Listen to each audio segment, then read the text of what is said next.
गरुड़ पुराण की कथा आती है कि यमराज जी एक तोता को देख के हंस गए।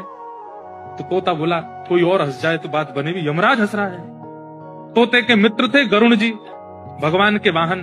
तो अपनी पहुंच लगाते हैं ना लोग, जब संकट में आते हैं तो अपनी पहुंच लगाते हैं, जैक लगाते हैं, हाथ पांव फड़ाते हैं। गरुड़ जी को कहा कि भैया तुम कैसे भी एक काम करवा दो। बोले क्या?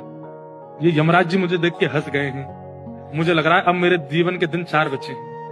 तुम कैसे भी भगवान से कहकर के मेरी जो जीवन अवधि है उसको बढ़वा दो, क्योंकि मुझे पता है कि ये यमराज जी तभी हंसते हैं जब किसी को उठाना होता है। गरुड़ जी बोले भगवान से बाद में बात करूंगा, पहले तुम मेरे पास आओ, बैठो मेरी कमर पे।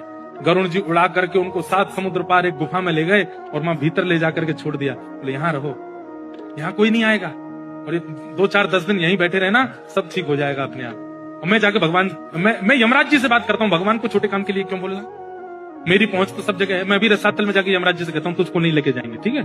तोता बड़ा खुश हुआ, बहुत बढ़िया है, मैं यहीं रह लूंगा 4-5 दिन। यमराज जी के पास गए सीधे गरुड़ जी। गरुड़ जी तो भगवान के वाहन है, सब खड़े होते हैं, उनको देख के यमराज जी बोले आइए आइए। कैसे आए? बोले हम बस एक बात कहने आए हैं, फिर हमको जाना है वैकुंठ।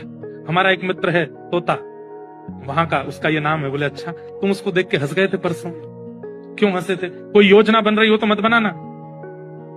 अच्छा, उस वन के तोते के बारे में? बोले हाँ, मैं तो उसको देख के इसलिए हंस गया था, मैंने कि देखो कैसे कर्म की विधि, ये अभी यहाँ बैठा है और इसकी मृत्यु 7 समुद्र पार एक गुफा में बिल्ली के खाने से होगी, और मैं ये सोच के हंस रहा था कि ये 7 समुद्र पार पहुंचेगा कैसे।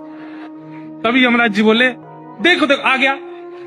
पीछे देखा तो उस तोते की आत्मा आ रही थी, मर गया।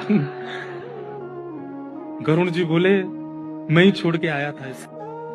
आप कौन से जन्म का अब भोग रहे हो आपको नहीं पता है भैया, वो नहीं टल सकती है। इसलिए प्रसन्न रहो, नाम जपो, कथा सुनो, खूब आनंद से रहो।